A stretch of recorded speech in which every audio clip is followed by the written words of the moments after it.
Majority लोगों को ऐसा लगता है कि डॉक्टर्स के पास तो दुनिया की हर मेडिकल नॉलेज होती है, तो उनकी हेल्थ भी सबसे ज़्यादा अच्छी होनी चाहिए। तो मैंने एक चेकलिस्ट बनाई है जिसकी मदद से मैं आने वाले साल में 2024 में अपने हेल्थ को ऑप्टिमाइज करने वाला। अब मैं आपके साथ ये लिस्ट शेयर करूंगा एंड आप ध्यान से सुनिएगा एंड मुझे कमेंट द्वारा बताइएगा कि इस लिस्ट में से कौन कौन सी चीजें आप अपनी लाइफ में अप्लाई करने वाले हैं आने वाले साल में। Number 24 is educating my self on difference between fat loss and weight loss. ये बहुत कॉमन प्रॉब्लम है जो लोग करते हैं, उन्हें बस वजन कम करना है इतना समझ आता है, बट एक्चुअली में सिर्फ एक्स्ट्रा फैट का वजन कम होना चाहिए। आपकी मसल्स का, आपके बोन का, पानी का वजन जो है आपके बॉडी में वो कम नहीं होना चाहिए। So healthy weight loss is actually access fat loss and not just general weight.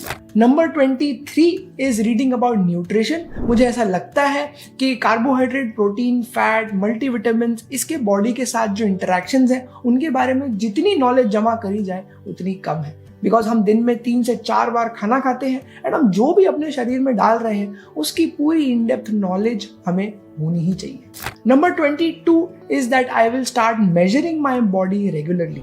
मेरी कमर का नाप कितना है, मेरी हाइट कितनी है, मेरा वेट कितना है, मेरा बॉडी मास इंडेक्स या BMI कितना है, मेरा BMR या बेसल मेटाबॉलिक रेट कितना है। ये सारी चीज़ें, ये सारे नंबर्स मेरे टिप्स पे होने चाहिए जिससे कि मैं ट्रैक कर पाऊँ कि मेरा वेस्ट कम होती जा रही है या बढ़ती जा रही है, मेरा वजन बढ़ रहा है या कम हो रहा है, फैट परसेंटेज बढ़ रहा है या कम हो। Number 21 is that I will learn to count calories. बहुत सारे इंटरनेट पे मैंने ऐड देखे हैं जो कहते हैं कि कैलोरी काउंटिंग तो बहुत ही यूजलेस है, कोई ज़रूरी नहीं है इतना दब दब के रहने की, इतने मुश्किल तरीके से खाना खाने की। बट द रियलिटी इज़ कि अगर आपको पता नहीं है कि आपकी एनर्जी इनटेक कितनी है तो आप ज़रूरत से ज़्यादा खाना खा लोगे एंड फिर सोचोगे कि लो, कैलोरी काउंटिंग की तो ज़रूरत ही नहीं थी, बट फिर भी मेरा वजन क्यों नहीं कम हो रहा है। तो अगर आपको पता है कि आप कितनी कैलोरीज खा रहे हो तभी आप उसे कंट्रोल कर पाओगे, तभी आप उसे ट्रैक कर पाओगे। एंड ये सब मैं शुरू करूंगा अपने घर की चीज़ों से कि मेरी कटोरी का साइज कितना है, मेरे यहाँ जो रोटी बनती है उसका वजन कितना है, चाय के कप की कितनी क्वांटिटी है, एंड फिर समझ आएगा कि मैं एक दिन में घर के खाने में कितनी कैलोरीज कंज्यूम करता हूँ।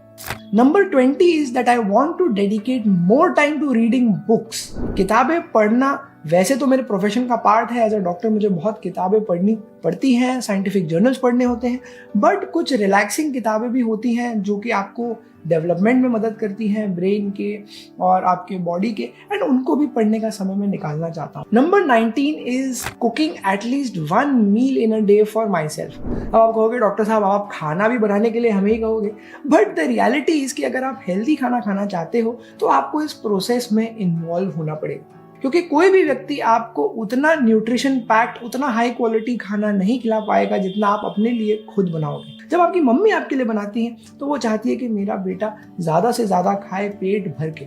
उन्हें आपके BMI की उतनी चिंता नहीं है जितना कि आपको खुद है। Number 18 is getting at least 3 days off exercise in a week, and ये 3 दिन जो है स्ट्रेंथ ट्रेनिंग के हैं, push day, pull day and leg day. तो अभी का जो मेरा शेड्यूल है उसमें मैं 3 दिन जिम जा पाता हूँ, बट उसमें कभी कार्डियो होता है, कभी वेट ट्रेनिंग होती है। मैं चाहता हूँ कि 3 दिन डेडिकेटेड स्ट्रेंथ ट्रेनिंग को दिए जाए एंड मैक्सिमम 3 या एटलीस्ट 2 दिन दिए जाए कार्डियो एक्टिविटी को, यानी कि मोटा मोटा हफ्ते में कम से कम 5 दिन तो किसी न किसी किस्म की एक्सरसाइज होनी ही चाहिए। Number 17 is sleeping at a fix time and waking up at a fix time. ये एक चीज़ है जिसके साथ मैं काफ़ी समय से स्ट्रगल करता आया हूँ, बट अब मैंने डिसाइड कर लिया है कि सोने का अलार्म लगाना उठने के अलार्म लगाने से ज़्यादा ज़रूरी है। अगर अलार्म बजे रात में 10 बजे, 10:30 बजे, 11 बजे, तो आपने चुपचाप से जाके सो जाना है बिना सोचे कि आपका कितना काम बचा है। जो भी बचा है वो अगले दिन निपटाया जाएगा, नॉन नेगोशिएबल। ये सबसे बड़ा स्ट्रगल है हम सबका, मेरा, आपका, बट अगर इसको प्रायोरिटाइज किया जाए तो आई थिंक दिन के 6 से 7 घंटे तो निकाले जा सकते हैं। नंबर 16 जो पॉइंट है वो ये ऊपर के दोनों चीज़ों से रिलेटेड है। ये रूल कहता है कि मैं नींद का समय कम करके एक्सरसाइज नहीं करूँगा। जनरली हम सोचते हैं कि अगर हम वर्क हार्ड, प्ले हार्ड करने वाले लोग हैं तो हम कम से कम सोएंगे एंड ज़्यादा से ज़्यादा चीज़ें करेंगे, काम भी कर लेंगे, पार्टी भी कर लेंगे, जिम भी चले जाएंगे, एंड ये सारा समय हम निकालेंगे कम से कम सो के। ये एक फिक्स्ड फॉर्मूला है आपके हेल्थ को खराब करने का कि आप कम सो, ज़्यादा एक्टिविटी करो, कोई रिकवरी मत करो, तुरंत ही आप किसी ना किसी हॉस्पिटल के आईसीयू में पाए जाओ। So resolution number 16 is to sleep enough, get enough recovery and only then do your exercise. Point number 15 ये कहता है कि मैं 30 डे चैलेंजेस, 60 डे चैलेंजेस या 90 डे चैलेंजेस को फॉलो करूंगा, ये सारी चीज़ों को अपने डेली रूटीन में लाने के लिए। जब भी हम कोई नई आदत शुरू करते हैं तो हम अपने दिमाग में कोई टाइम नहीं सेट करते हैं। हम बस सोचते हैं कि आज से हम हेल्दी खाने लगेंगे, 1 जनवरी से हम जिम जाने लगेंगे। होता ये है कि 1 जनवरी आता है, 15 दिन में आप टाइम फुस हो जाते हैं, बिकॉज आपके दिमाग में कोई मेजरेबल टारगेट नहीं होता है। तो उसको शुरू करने के लिए 30 डेज एक बेयर मिनिमम टारगेट मैंने सेट किया है। ये जितनी भी आदतें मैंने अभी तक गिनाई हैं, गिनाने वाला हूँ, उनकी ब्यूटी ये है कि बहुत छोटी छोटी आदतें हैं। इनके लिए आपको कोई एक्स्ट्रा चीज़ खरीदनी नहीं है, कोई बहुत प्लानिंग नहीं करनी है, बस आप रैंडमली किसी भी दिन से शुरू कर सकते हैं। Point number 14 is that I will increase neat in my life. Neat मतलब ये नहीं कि ज़्यादा साफ सफाई, NEAT मतलब होता है नॉन एक्सरसाइज एक्टिविटी थर्मोजेनेसिस, यानी कि ऐसी चीज़ें जो कि एक्सरसाइज के अलावा आपकी कैलोरीज बर्न करती हैं। फॉर एग्जाम्पल, अगर आप सीढ़ियाँ चढ़ते हैं लिफ्ट की जगह, या आप वॉकिंग कर लेते हैं 10-15 मिनट ऑटो लेने की जगह, तो ये सारी चीज़ें आपकी नीड को बढ़ाती हैं, नॉन एक्सरसाइज एक्टिविटी बढ़ाती हैं। एंड इसके कई फायदे होते हैं, ना कि सिर्फ कैलोरीज बर्न होती हैं, बट ओवरऑल आपके बॉडी को, आपके माइंड को फिजिकली एक्टिव रहने की आदत पड़ती है। Point number 13 is to write down my thoughts. काफ़ी सारी स्टडीज जो साइकोलॉजिस्ट ने, साइकियाट्रिस्ट ने करी है, उन्होंने पाया है कि जो लोग अपनी थॉट्स को लिखते हैं उनके दिमाग में स्ट्रेस कम रहता है, बॉडी में स्ट्रेस वाला हार्मोन यानी कि कॉर्टिसोल कम सीक्रेट होता है, उनकी इम्यूनिटी ज़्यादा अच्छी रहती है। एंड ये सारी चीज़ें अपनी लाइफ में कौन नहीं चाहता। तो मैंने ऐसा सोचा है कि मैं अपने सारे थॉट्स को किसी ना किसी फॉर्म में लिखूंगा, चाहे वो पेन या पेपर हो या फोन का कोई नोट्स वाला ऐप हो। Point number 12 is to revive an old hobby. याद है बचपन में हमारे कुछ शौक हुआ करते थे जो कि हम बड़े होते होते भूल गए।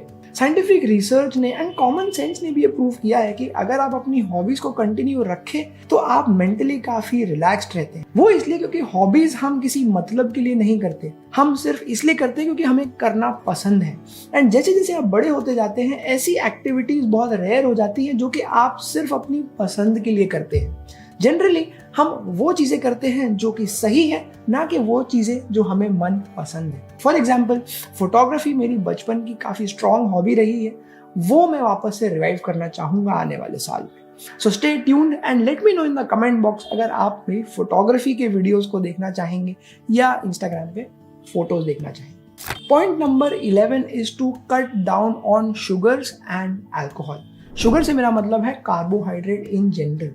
ये एक सेपरेट पॉइंट इसलिए है क्योंकि इंडियन डाइट में कार्बोहाइड्रेट ज़्यादा होता है एंड इसको अवॉइड करना काफ़ी मुश्किल है। तो आने वाले साल में मैं ट्रैक रखूंगा कि मैं कितने कार्बोहाइड्रेट खा रहा हूँ, मैं कहीं दिन के 200 ग्राम से ज़्यादा तो नहीं खा रहा हूँ, एंड मैं सिर्फ अच्छी क्वालिटी के कार्बोहाइड्रेट खा रहा हूँ। जहाँ तक अल्कोहल की बात आती है, एज अ डॉक्टर काफ़ी सारे लोग जानते हैं लेकिन बोलते नहीं हैं कि डॉक्टर्स को अल्कोहल पीने के काफ़ी सारे मौके मिलते हैं, कभी किसी दोस्त के यहाँ, किसी पार्टी में, किसी कॉन्फ्रेंस में, एंड धीरे धीरे हो सकता है कि आपका अल्कोहल कंजम्पशन बढ़ जाए। बट मैंने ऐसा डिसाइड किया है कि आने वाले साल में मैं इसको कम से कम रखना चाहूँगा एंड आइडियली बंद कर देना चाहूँगा। पॉइंट नंबर 10 जो है वो ऊपर वाले पॉइंट से ही, पिछले पॉइंट से रिलेटेड है। वो है कि मैं दिन में एटलीस्ट 1 फ्रूट खाऊंगा, सैलेड खाऊंगा एंड कम से कम पैकेज वाली चीज़ें खाऊंगा। पॉइंट नंबर 9 है कि मैं अपने स्क्रीन टाइम को कम से कम रखना चाहूँगा। स्क्रीन टाइम यानी कि टाइम जो आप अपने मोबाइल पे बिताते हो स्क्रीन को ताड़ते हुए या अपने लैपटॉप या कंप्यूटर पे बिताते हो। तो मैंने डिसाइड किया है कि सोशल मीडिया पे मैं दिन के 1.5 घंटे से ज़्यादा नहीं बिताऊंगा। आधा घंटा इंस्टाग्राम के लिए, 1 घंटा यूट्यूब के लिए। यूट्यूब को 1 घंटा इसलिए दिया जा रहा है क्योंकि ना कि सिर्फ मैं यहाँ से चीज़ें सीखता हूँ, बट यूट्यूब पे मैं मेनली कंटेंट बनाता भी। जहाँ तक नेटफ्लिक्स एंड अमेजॉन प्राइम वगैरह की बात आती है, मैं पर्सनली उतना यूज नहीं करता हूँ। आपको मैं रिकमेंड करूंगा कि आप उस पर भी ऐप टाइमर्स डाल सकते हैं जिससे वो भी आपके स्क्रीन टाइम की गिनती में आ जाए। पॉइंट नंबर 8 है अपनी हेल्थ के लिए एक बजट बनाना। जैसे कि हम आईफोन खरीदने के पहले पैसे जमा करते हैं, वेकेशन पे जाने के पहले पैसे जमा करते हैं, वैसे ही जिम जाने के लिए, अच्छे क्वालिटी का खाना खाने के लिए, अपनी हॉबीज को परस्यू करने के लिए भी एक बजट होना चाहिए जिसको हम हेल्थ बजट में गिनेंगे। ये आपकी हेल्थ इंश्योरेंस नहीं है, ये आपका इमरजेंसी हेल्थ फंड भी नहीं है, ये सिर्फ वो पैसे हैं जिनसे आप अपनी डेली हेल्थ और अपनी लाइफस्टाइल को इम्प्रूव करने की कोशिश कर रहे हैं। Point number 7 is getting regular medical checkup done. अब मेडिकल चेकअप सुनने में बहुत ही खराब लगता है, बहुत ही सीरियस लगता है, ऐसा लगता है कि कोई डॉक्टर आपको कोई नुस्खा बता रहा है बस पैसे ऐंठने का। बट जैसे जैसे आपकी एज बढ़ती जाती है, साल में एक बार अपना मेडिकल टेस्ट कराना कोई बुरी बात नहीं है। हो सकता है कि कोई होने वाली बीमारी को आप पहले ही पकड़ लो एंड उसका कोई आसान सा ट्रीटमेंट लेके आप ठीक हो पाओ। Point number 6 is to spend more time with my family. As a young professional जो कि अपना करियर बनाने वाली स्टेज में है, हम सब कभी ना कभी अपने फैमिली टाइम को इग्नोर कर देते हैं। हम घर आते हैं सिर्फ सोने के लिए एंड उठ के फिर से अपने काम पे चले जाते हैं। सालों साल बीत जाते हैं, फिर आपको रियलाइज होता है कि अरे आपने घर पे अपनी फैमिली के साथ तो टाइम बिताया ही नहीं। ये लग्जरी सबको नहीं मिलती है एंड इसको फॉर ग्रांटेड नहीं लेना चाहिए। तो आने वाले साल में मैं ट्राई करूंगा कि मैं ज़्यादा से ज़्यादा समय उनके साथ बैठ के टीवी देखते हुए गपशप करते हुए बिताऊं। Point number 5 is to find an accountability friend या बडी। अब मैं इतनी सारी चीजें गिना तो रहा हूँ, बट कौन हिसाब रखेगा कि मैं ये सब कर रहा हूँ या नहीं कर रहा। तो आप मेरे अकाउंटेबिलिटी बडी हो सकते हैं। आप मुझसे ईमेल या कमेंट द्वारा पूछ सकते हैं कि अरे डॉक्टर साहब आपने इतनी सारी चीजें गिनाई थी, करी कितनी। या फिर रियल लाइफ में आपका कोई दोस्त हो सकता है जो कि आपके जितना ही मोटिवेटेड है, पैशनेट है, जो कि आपके आदतों का हिसाब रखे एंड आप उसकी आदतों का हिसाब रखें। Point number 4 is to focus on my mental health. जैसे हम फिजिकल हेल्थ पे इतना फोकस करते हैं जंक खाने को अवॉइड करके, एक्सरसाइज करके, वैसे ही हमें मेंटल हेल्थ को भी प्रोटेक्ट करना चाहिए अननेसेसरी सोशल मीडिया से, नेगेटिव न्यूज़ से, एंड फोकस करना चाहिए अपने एंगर को कंट्रोल करने पे, अपने सैडनेस या अपने मूड को स्टेबल बनाने पे, अपने आप को मोटिवेटेड एंड खुश रखने पे। ये सारी चीज़ें जब तक आप एक्टिवली नहीं करोगे, जब तक इसको करने के तरीके नहीं समझोगे, तब तक आप ऐसे ही मैं टाइप के मूड में जीते रहो। पॉइंट नंबर 3 है कि मैं मेंटल हेल्थ थेरेपिस्ट को मिलने के बारे में सोचूंगा। बिकॉज जनरली हमारे कंट्री में, हमारी सोसाइटी में इसको टैबू माना जाता है कि अरे तुम साइकियाट्रिस्ट से, साइकोलॉजिस्ट से मिल रहे हो, मतलब तुम पागल तो नहीं हो गए। बट एक मेंटल हेल्थ थेरेपिस्ट आपके जिम ट्रेनर जैसा होता है, जो कि आपको अपने थॉट्स को सही से ट्रेन करने में मदद कर सकता है। तो अगर आप इस चीज़ को नॉर्मल समझेंगे, इस चीज़ को कोई बीमारी की तरह नहीं देखेंगे, तो आप भी किसी क्वालिफाइड थेरेपिस्ट से मिल के अपने थॉट से रिलेटेड बहुत सारी प्रॉब्लम्स को सॉल्व कर सकते हैं। Point number 2 is to avoid burnout.